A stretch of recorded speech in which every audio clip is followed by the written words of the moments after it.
Hello and welcome to the opening round of the Motorpoint Grand Prix Series here from the beautiful Shugborough estate.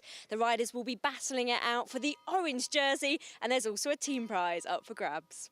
Last year it was Gabriel Callegue of 100% Me who timed his attack perfectly to hold off a chasing pack to take the win. Earlier this year it was Adria Moreno-Sala of Rally GAC who took the Motorpoint Spring Cup in dramatic fashion at the last round in Lincoln. Sala just pipping Johnny McAvoy to the green jersey after the NFTO man had been leading going into the final round up the famous Michael Gate climb. Both men will have to be on top form though, as the other top teams will be looking to take the individual and team titles. The orange jersey will be fought over 4 rounds, starting here in Stafford, the day after the Circuit Series race, before going on to Rydale, then down to Wales, before finishing off after a couple of weeks' break at the Leicester Cycle Classic in August. Before all that, the peloton have today to worry about. It's a race with everything in it. It's got little climbs, a bit of a drag, fast descents, sweeping corners, tight corners, a little bit of flat. It's just got everything a road race should have, like condensed into a bite-sized package. Well, we know there's quite a tough climb on it. Then I think after as the Ks go on, it'll be like tougher. So I think it'll be the climb, but like I say, I think the wind is the main factor tonight. I think. First thing tonight is it's incredibly windy, so I think that's going to be the key factor for the evening. As everyone saw last night, Madison stuck the whole team on the front and sort of annihilated the race really. So I think everyone's going to be very aware that that's a possibility tonight. So hopefully it'll be tough for everyone, because obviously everyone's got that in the back of their mind. So I think it's just going to be an incredibly hard evening. We're going to ride it a bit differently to how we rode last night. It's obviously a lot longer, it's hillier. So I think we're just going to see how it pans out to start off with, and then if it comes together at the end, we'll probably get organised like we did last night. But it's going to be a tough race, I think. So I think it's going to be a few groups out there. So I think we're looking for our climbers more than our sprinters tonight. The course around the grounds of the Shugborough estate in Milford is known as a Kermesse-style course. This means that the riders face a route that is shorter than a traditional road race and incorporates a number of laps rather than going from one place to another. The roads are rolling rather than having any definite climbs, and so could suit a strong rider rather than a climber or a sprinter. This Kermesse consists of 18 laps of this 5.4 kilometre loop. So what does this mean for the team tactics and the racing itself? Well, this is the first round of the Motorpoint Grand Prix Series. So what we want to do is start off on a good foot. So it's fairly obvious we want to win. That goes without saying. However, a good, strong team performance is also important, because of it's the first in what is 4 races for this series. So tonight, I think it will be a sprint either from a small group or a large group. Doesn't really matter to us. We've got 3 strong sprinters in the team, so we'll be working for those tonight. It's a slightly different course from a usual Grand Prix course. It's I think the race will be over in 2.5 hours. It's quite short, but that doesn't mean it's any less demanding. It's quite a hard climb around the back of the circuit, and then it's quite narrow and tight coming into the finish. So it'll be whoever wins it'll be a good winner. It's typical Kermesse, 5.4 kilometres round. It's pretty windy tonight, so I would think it's going to be fast and furious. A race that's going to be won from the front again, as we saw at last night's criterium. Yeah, it's the same as in 2013, the direction of it, so it's a tough way. It's quite a hard climb, but there's a lot of wind again, so narrow roads, it's going to be a hard race. It's going to be a race you have to be at the front, and everyone's going to be thinking the same thing, so it's going to be hard and fast. It's good, it's narrow, it's quite rough. It's a little bit dirty in places, but not really in the key spots from a cornering point of view. Obviously the drag as you come out of the grounds, I think, could be decisive. It's a tailwind there, so if there's any gaps, they'll be hard to shut when you hit the climb with the tailwind. So I think that'll be an issue, and yeah, it'll be tough because of the wind. So let's find out if what the team managers think actually comes true out on the road with our commentators Matt Stevens and first Anthony McCrossam. The first round of the Motorpoint Grand Prix. There's Alex Blaine of Madison Genesis there in the middle of the shot, and one of the Spanish riders from Team Rally. Big peloton and a big night of racing ahead. Pedal Heaven with Harry Tanfield up there at the front. Very important to get your name on the result board early in this series. Well, JLT Condor, as ever, field a very strong team. Steve Lampier, the winner of the Spring Cup last year, and former national road champion Russ Downing. Madison Genesis, who dominated the other night. Felix English is there. It was second in the Stafford Grand Prix. Also Alexander Blaine, who rode so well in his service. Wiggins filled Liam Holohan, who was second in the Beaumont Trophy just the other week. Also Dan Patton and Mark Christian. Rally filled Albert Torres, of course, who won the Stafford Grand Prix. Frenchman Morgan Knieski also in their lineup. NFTO filled an extremely good team. In Bibby, winner, of course, of the Manx GP and the Wiltshire GP, is there, along with Johnny McAvoy and Josh Edmondson. And Pedal Heaven with University champion Harry Tanfield and Will Fox, who is second in the Wiltshire Grand Prix.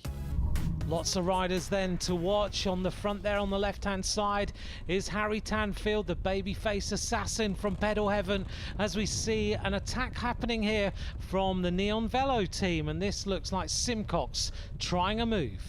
It looks like he's got Tobin Horton in his wheel. I recognise that from the other night. So active. I'm surprised he's got anything left in his legs, to be perfectly honest with you, Anthony. That work rate. Also there, Andy Horden, 40 years of age, still looking very, very good. An interesting early move. Well, Tobin Horton there on the back, riding for Madison Genesis. Of course, they're linked with the Cavendish Academy, and they've been here in Staffordshire. The giant screen's been showing the Tour de France, and these riders have been watching Mark Cavendish take the Maillot Jaune, so maybe Tobin a little bit motivated tonight.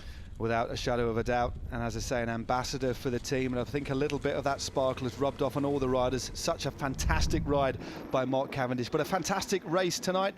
An interesting circuit, 18 laps of 5.4 kilometres, and should provide us with some very, very attacking and aggressive racing. Well, it's a kind of rolling circuit out of Shugborough Hall, out of the estate. As we can see, a long line of the peloton. We go out on these rollers, then we go out onto the main road. A little bit of an extra loop added this time so that the crowd can get a little bit more of a shot of the riders. And then this little climb that we're on now, which really hurts the legs. And as you remember, Matt, this race is always run off at an incredible pace. Always a very high average speed, but this bit of the course does definitely hurt the legs, and as you see, forcing the riders out of the saddle. And again, a real nice contrast on this course. This is the long drag before the plunge down and the turn left, and then you have the narrow technical elements to the rest of the circuit. And it looks like that three-man breakaway has been brought to heel, primarily by JLT Condor, but Horton looks around and tries to go again. So we make our way down out of the estate, round by Milford Green now on the front. Still again the Neon Velo, who are getting stronger and stronger as a squad. They're guided actually by Gabby Durran, one of the former British cyclocross riders. She's the team director in the team car as we make our way back out onto the main road. Catford also, a tumble on the corner. Well, it looks like one of the JLT Condor riders came down pretty heavily there. So two riders came down. Rob Partridge there just checking the damage behind, as did one of the Pedal Heaven riders, but this is given an opportunity. Looks like Bertie Newey of the Catford CC, who's just gone clear. Well, they're sponsored by Jeff Banks, and I've noticed, Matt, Jeff Banks is standing up on this road on the right-hand side, so Newey may be trying to impress his sponsor, Jeff Banks, and looking pretty fashionable in that kit. Yeah, it is a very nice kit, actually. It's great to see Jeff Banks sponsoring this team. He's actually sponsored the team for about 2 or 3 years now. A keen cyclist, just like his erstwhile friend, Paul Smith. Yep, all these fashion designers like to ride their bikes. Newey now being caught by Russ Downing and by Dan Fleeman, but it looks like this peloton is only a slender 4 seconds behind them. They're not being given much freedom. It looks like Madison Genesis trying to bring this back. Dan Fleeman, a very, very classy bike rider indeed, lives nearby. And of course, you don't want to give Russell Downing too much space either. He looks over, and it looks like that break again is going to be brought back. And it is Madison Genesis who bring it back all together. Yeah, Dan Fleeman comes from Lichfield, not too far away from here. As he looks around, the peloton in one long line. They are absolutely on fire tonight. They are keeping the tempo extremely high. Peloton all together. Well, this circuit, as I said earlier on, a little bit of everything. Only 5.4 kilometres round, a classic Kermesse distance. And this is the back side of the circuit. They drop back in off the main road.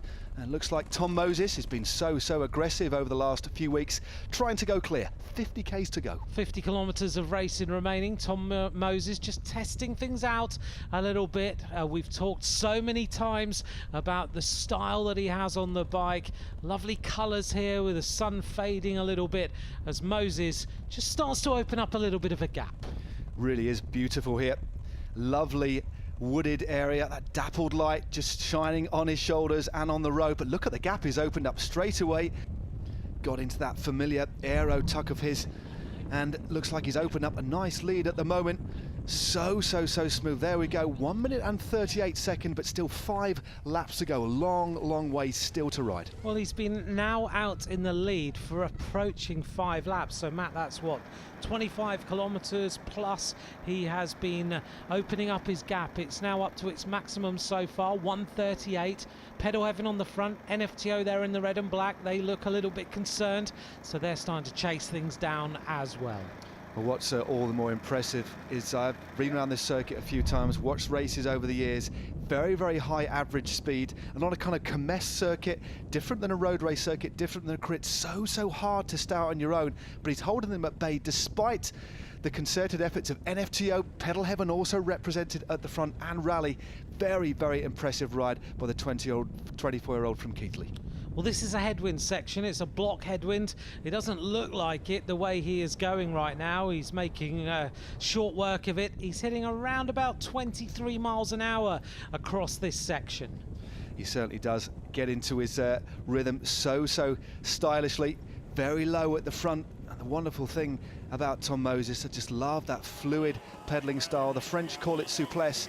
And I tell you what, Tom Moses has got it in absolute bucket loads. But of course, he's tasted success already this year, won the opening stage of the Tour of the Reservoir, and we know when he wins, he likes to do it solo. Well, his gap now 1 minute 38 seconds established with 5 laps of racing to go. Time now for a quick break, and when we return, we'll be catching up with the man who won in the spring, Adria Moreno-Sala.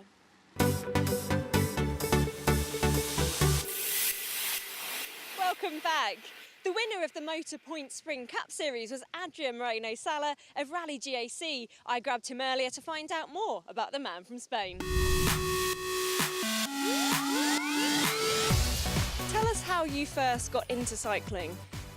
Well, I started when I was young in Spain and compete in Spain a lot, and after in Spain not too much opportunities for up in professional teams, so I made a bet and come to England last year with Velour style Primal, given me an opportunity. And after last season, good results. Team Rally watching me on the races, and they given me the opportunity for compete this season. Tell us a bit more about what it's like to be a part of the Rally team.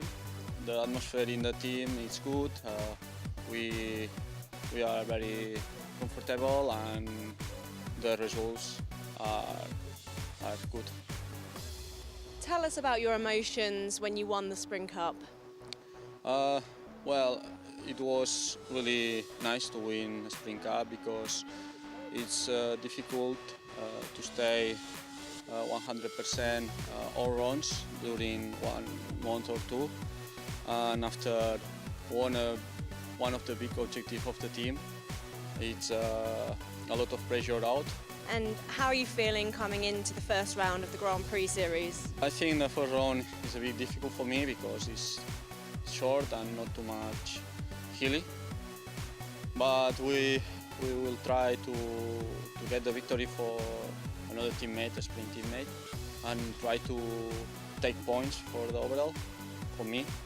And I am focused with Rydell or GP Wales, so we will see. Who's the biggest threat from the other teams to you tonight? The bigger, well, and all riders of JLT and FTO with 11. So, yeah, I try to follow them and make a good result. So let's find out how Rally GAC's Adria Moreno-Salas getting on out there on the road with our commentators Matt Stevens and Anthony McCrossum. 24-year-old Tom Moses, 1 lap of racing to go, and that's 5.4 kilometres. And Matt, his gap has only lost 8 seconds in the last 20k. Well, this is a mightily impressive ride by Tom Moses. Think back to just over a week ago, the National Road Championships, when he was trading turns with Adam Blythe in that breakaway. He finished 14th in the end, tried to set up Chris Lawless, who ended up in the top 10. Absolutely selfless riding, but now it's all about him. But remember, he went clear with 50 kilometres to go. He's just got to try and hold on now. This is a nasty bit of the circuit, this rolling drag, difficult to really maintain your rhythm. But I can tell you one thing, his legs are going to be absolutely stinging now. Well, we think about races that we've seen attacks like this. Bibby won earlier on in the season from a solo breakaway, but he only went away in the last few kilometres. Ed Bradbury did the same earlier on in the Spring Cup, but that was only a few K. Matt, you're right, we're talking about over 45k in the lead so far in this race, and he's still there with 1:30 as an advantage. Well, that equates to over an hour on your own. I must admit, for all you people out there who know about watts and power files, I'd love to see the power file of this young man at the moment. He changes down, lovely fluid style as we talked about earlier on, pressing on, thinking only of one thing, and that is to win this race. It'll be his second race win of the year, of course, in the series. Rattles over the cattle grid. This is where the road just starts to pitch up gradient-wise. Out of the saddle, just trying to squeeze as much energy as he can out. Well, he's up this climb for the final time. Tom Moses, I think back to last season, I hope it's not going to happen here, when he was caught in sight of the finish line by Ian Bibby in the Rydell Grand Prix. So often, this rider who loves to go on the attack is caught in sight of the line, and today that shouldn't happen because he has done an incredible ride. Here's the peloton coming through, 1 lap to go, the light is fading, the gap is 1:30, and it's Team Rally on the front. It looks like the Frenchman, Morgan Kieski, who leads them round. That is a substantial gap. Lovely sunset here. Is it going to be celebration time for Tom Moses? Will he capitulate on the run-in? I must admit, he looks extremely strong.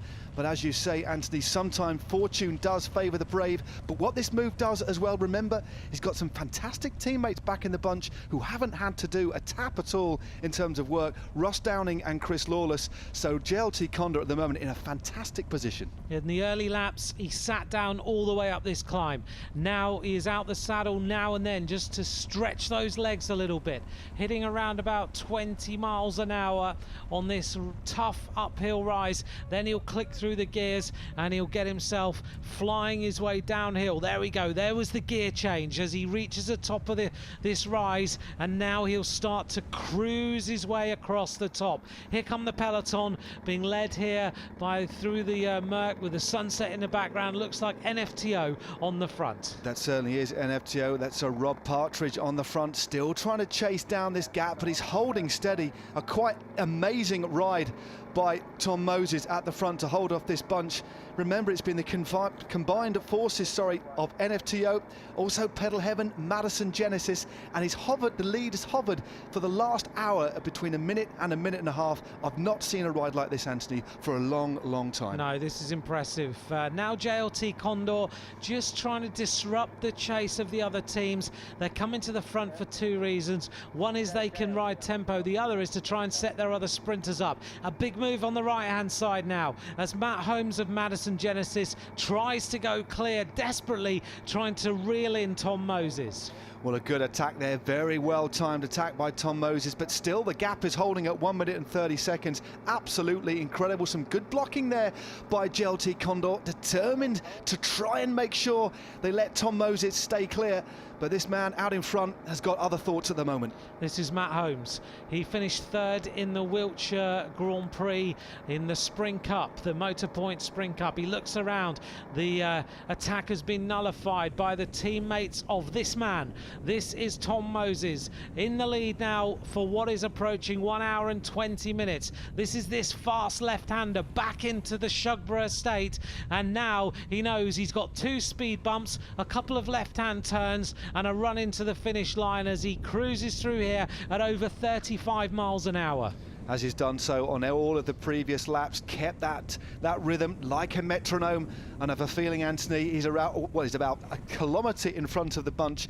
This is a kilometre, I think, barring accidents, he's going to absolutely savour. He's got these corners absolutely nailed. He's completely on his own. This is the way to win a bike race. The last speed bump now for Tom Moses as he goes now towards the finish. He has a little glance around to see whether there's anybody there. There isn't anyone. They're nowhere near him. His gap is still around about 1.5 minutes. Just lifting those knees, and he'll head down towards this bottom corner. Well, this is definitely a case, Anthony, of he who dares wins. But who would have thought 50 kilometres ago that the same rider who did that brave attack will be still clear and, in fact, holding the bunch off to almost a minute? Well, an absolutely superb ride. He's never looked like he's struggled at all. He's been very clever the way that he has ridden this circuit. Tom Moses takes one more final glance around. He will see the gantry in front of him. This has been the most impressive ride of the whole season so far in Great Britain. He sits up, and Tom Moses of JLT Condor wins here in Stafford, the first round of the Motorpoint Grand Prix. One finger, that means I am the winner, and what a win that was. And it looks like JLT Condor have mobbed the front here. That's Russ Downing, who's just gone clear. Nice little bit of blocking there by Graham Briggs, who just slowed things down around the corner. It looks like they're going to at least get another rider on the podium. Tom Moses just slows to a halt there, savouring every single moment of that fine victory, and the bunch still about to come in. Let's see who's going to take second place. It's Russ Downing. Downing takes second, Lawless takes third. It's a 1-2-3 for JLT Condor. What a day for that team, and what a win by Tom Moses. Nice one, Ali. Obviously, you were out there for a very long time on your own. What was going through your mind? I thought, when I first went, I thought this is stupid, like I'm never going to stay away. I was just imagining John telling me off when I got caught, free to go, and went out the back, so. But no, I was pretty happy with that. And confidence, of course, going into the next round for you now? Yeah, real confident. My aim for the second half of this year was to win another one of these rounds, so I've done it on the first one, so I'll try win another one now. So what a fantastic 1-2-3 for JLT Condor, which means Tom Moses is top of the tree with 30 points for the win, then 28 for Russell Downing in second and 26 for Chris Lawless in third. In the team standings, it's points awarded to the first 20 riders across the line that count, and JLT Condor now have a commanding lead already. So a fantastic 1-2-3 for JLT Condor, and an individual win for Tom Moses after a solo breakaway that sees him head into the orange leader's jersey. Find out if he can hang on to it and join us in Rydell. We'll see you then. Bye for now.